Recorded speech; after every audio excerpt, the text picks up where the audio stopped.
मेरे प्रिय आत्मन, एक मित्र ने पूछा है, मैं कौन हूँ और मेरे नाम का अर्थ क्या है?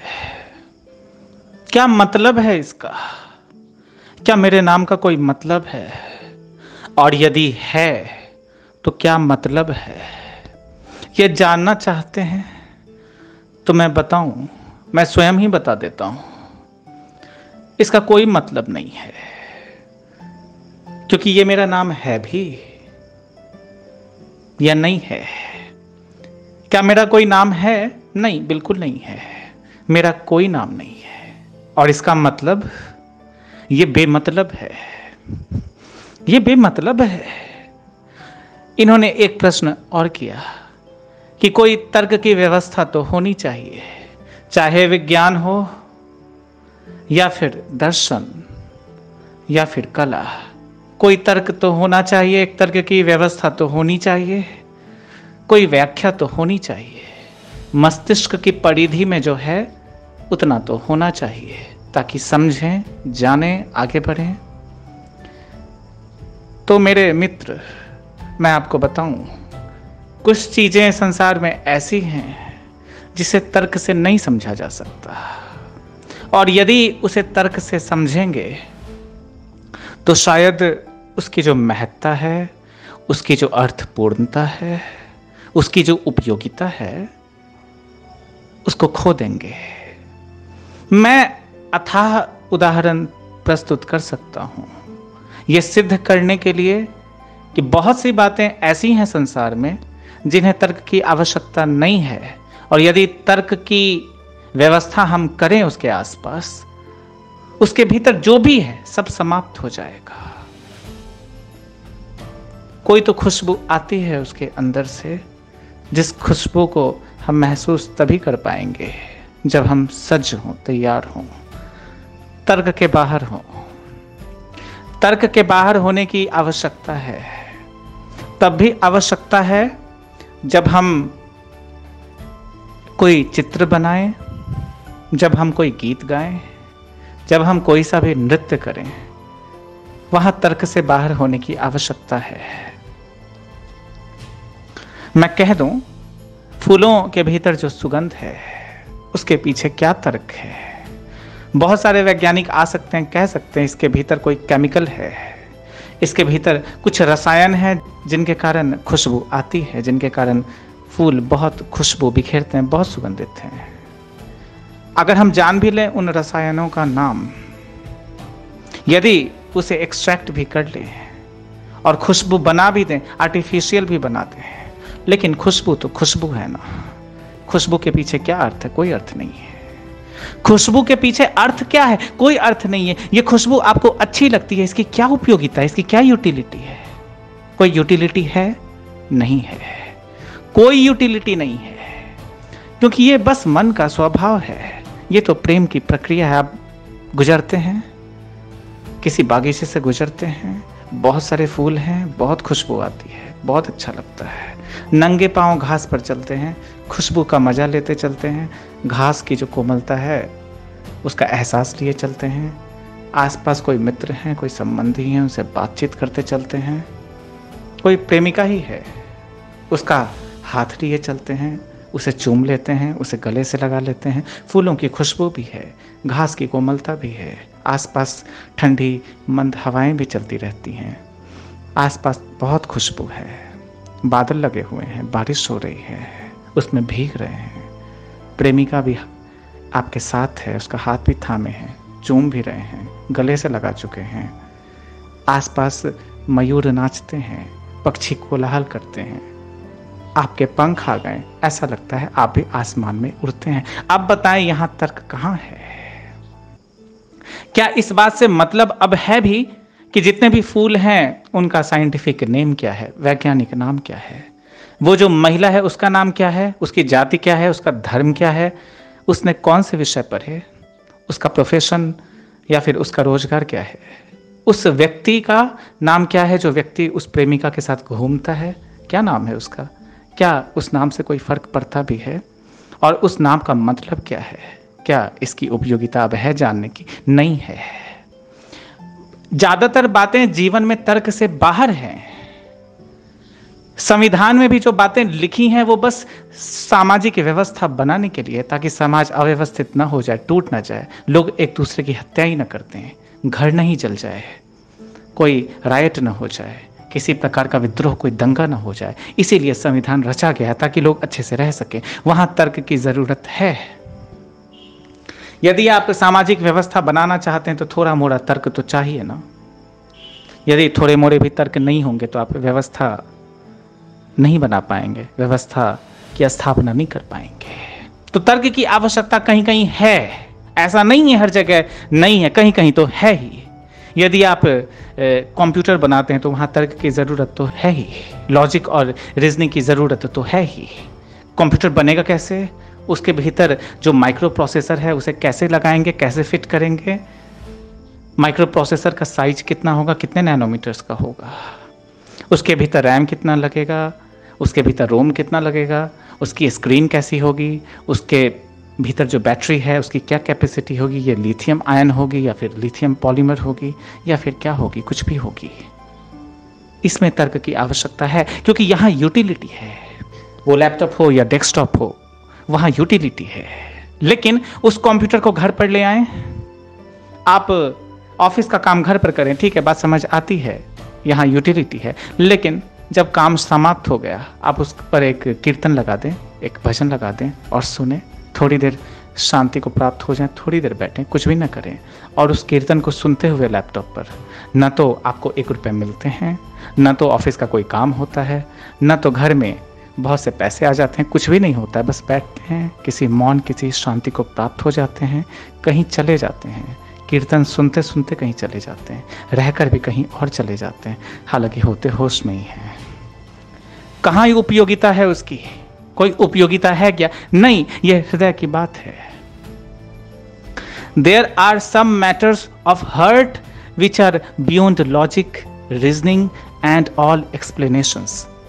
There are some matters of heart where the mind is not necessary. This mind is necessary only where it is actually necessary. Where it is not necessary, but if you put your mind in something which happens to be something related to your heart, to your conscience, to your consciousness, then it is very brutal, it is very terrible. You will ultimately fail in your mission. What is intended for the heart doesn't accept the mind, and what is suitable for the mind, your heart is not necessary. If I ask you 2 + 2 = to what, philosophy has a lot of answers to it. These answers are not sufficient when you are doing calculations and are sitting in a shop, you are doing the work of accounting. Then this answer of philosophy will not be enough, no matter how many answers are there.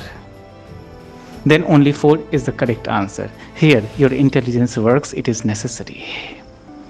But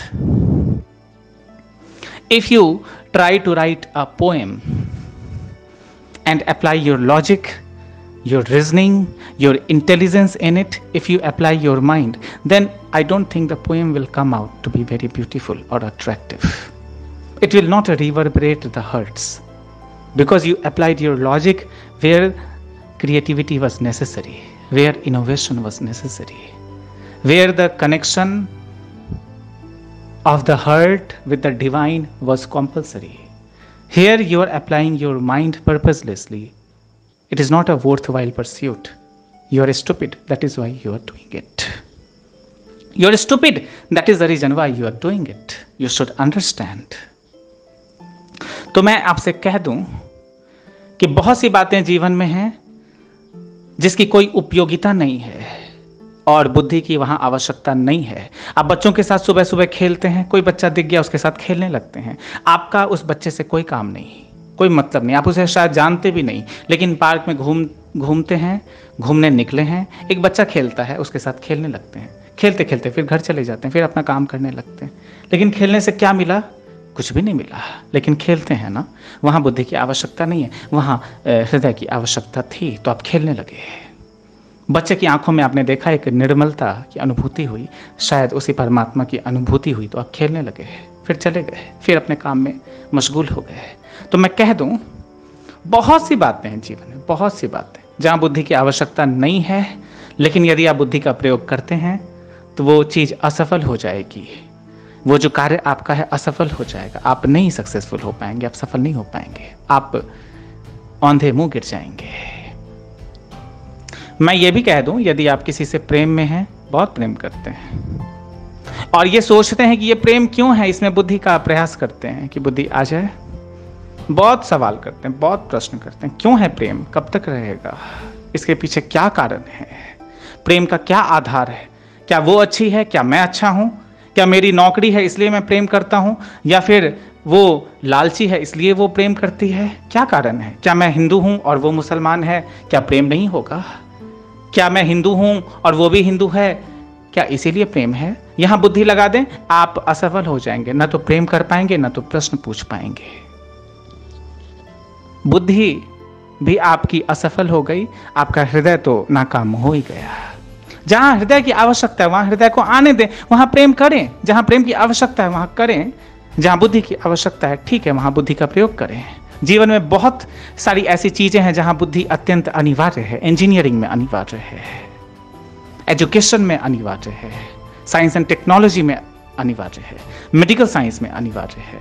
हर जगह कहीं ना कहीं बुद्धि की अनिवार्यता तो है ही, यहां भी अनिवार्यता है। मैं अभी आपसे बात करता हूं, मेरे हाथ में एक माइक है, मेरे हाथ में एक फोन है, माइक में कुछ तारे हैं, मैंने तारों को फोन से कनेक्ट किया है, तो मैं बोलता हूं। यहां बुद्धि का थोड़ा सा कार्य तो है ही, लेकिन मैं जो अभी बोलता हूं इसकी उपयोगिता क्या है? क्या उत्तर देने की आवश्यकता थी भी? नहीं, उत्तर देने की भी आवश्यकता नहीं थी, ये सब करने की कोई आवश्यकता नहीं थी, इतनी व्यवस्था करने की कोई आवश्यकता नहीं थी। ये तो व्यवधान हो गया, ये तो मैं अपना समय खर्च करता हूं, इसके बदले मुझे मिलेगा क्या? कुछ भी नहीं, लेकिन मैं करता हूं। क्या इसे बुद्धि से समझा जा सकता है? नहीं। ये मेरा प्रेम है, इसलिए प्रेम को आप बुद्धि से नहीं समझ सकेंगे। ये मेरा प्रेम है आपके लिए, मैं आपसे कोई बात करने आ गया,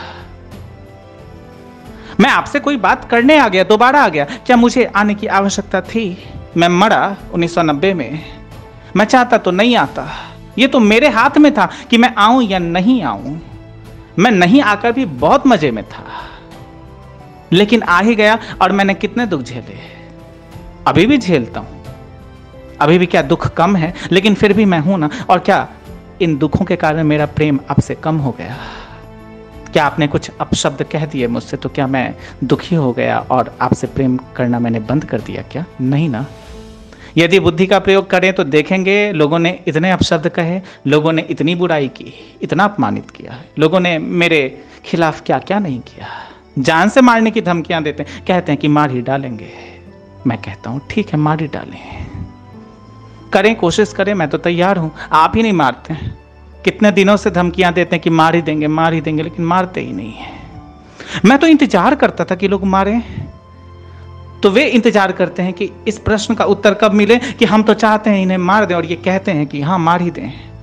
अब ये बुद्धि से परे की बात है, क्योंकि वे मारना चाहते हैं और मैं मरना चाहता हूं, और वे बड़े परेशान हैं कि हम मार देना चाहते हैं और ये मर जाना चाहते हैं। ऐसा कैसे हो सकता है? ये तो बुद्धि से बात समझी ही नहीं जा सकती है। मैं कहता हूं कि आप बेवकूफ हैं, आपको प्रेम करना नहीं आता। यदि आपको प्रेम करना आता ना, तो ना तो आप मारने की बात करते और नहीं आप क्रोधित होते, आप सीधा आ जाते मेरे पास, सीधे गले से लगा लेते, मैं आपको गले से लगा लेता। मैं जो कहना चाहता हूं शायद आप आंखों आंखों में समझ पाते, आप समझ ही लेते। बहुत समझाने की आवश्यकता नहीं थी। तो मेरे जो मित्र हैं उन्होंने जब पूछा है, ये प्रश्न अच्छा था, ठीक था, कुछ कहा मैंने, और इस संध्या मैंने आपको एक जानकारी दी। कुछ बातें हुई, शायद कल बात नहीं हो पाई थी, समय की कमी थी। आज कुछ बात मैंने की, आपके समक्ष मैंने एक बात रखी। आप समझे हैं नहीं समझे हैं मैं नहीं जानता, लेकिन जिन्होंने भी प्रश्न पूछा है जरा गहरे में जाएं, जरा जब भी मैं बोलता हूं जरा कान से अच्छे से सुने, और केवल कान से ही नहीं सुने, हृदय से सुने। कान से सुनना तो एक मैकेनिकल प्रोसेस है, लेकिन मैं उसे चाहता हूं आध्यात्मिक प्रक्रिया बना दें, केवल मशीनीकरण नहीं हो, वो थोड़ा आध्यात्मिक हो जाए। जरा अध्यात्म और प्रेम में उतरे ना, जरा सा आलिंगन करें मेरी बातों का, गले से लगाएं, उसे ही गले से लगाएं। उसे अपने होठों से चूमें इन शब्दों को, फिर भीतर उतरें। फिर आपके पास प्रेम के सिवा कुछ रह नहीं जाएगा, प्रेम से ही भर जाएंगे। मेरे पाँव न छुएं। मैं किसी को अपने पाँव छूने के लिए नहीं कहता, मैं कहता हूँ सीधा आ जाओ, गले से लगा लो, और कोई रास्ता नहीं है, क्योंकि ये सफ़र बहुत थोड़ा सा है। इस शाम आपसे बात होती है, कल शाम हम में से कौन नहीं होगा क्या हम जानते हैं? बहुत लोग होंगे जो नहीं होंगे, बहुत आवश्यक बात है ये जानना। बहुत से हजारों लोग पृथ्वी पर कल नहीं रहेंगे, आज हैं कल नहीं रहेंगे, आज रात सोएंगे लेकिन कल सुबह नहीं उठ पाएंगे। बहुत थोड़ा सा सफर है, ये उंगलियों पर गिने जा सके इतने ही लम्हे हैं हमारे पास। क्या इन लम्हों को ऐसे ही बकवास करके और ऐसे ही फिजूल का खर्च कर दें? क्या केवल संदेह में ही जीवन बिता दें? क्या श्रद्धा के फूल न खिलने दें? क्या प्रेम की पंखुड़ियां न खिलने दें? क्या उन हवाओं में ना नाचें जिन हवाओं में सारे मोर नाचते हैं, सारे पक्षी कोलाहल करते हैं, गीत गाते हैं? क्या उन हवाओं को स्पर्श न करें? क्या जिससे प्रेम करते हैं उसके होठों को ना चूम लें? बिल्कुल उसके साथ प्रेम में न भर जाएं जो हमें प्रेम करती है। क्या उसे गले से ना लगा लें जो कहती है कि कब आओगे? ये कहां का पाप है? ये कोई पाप नहीं है।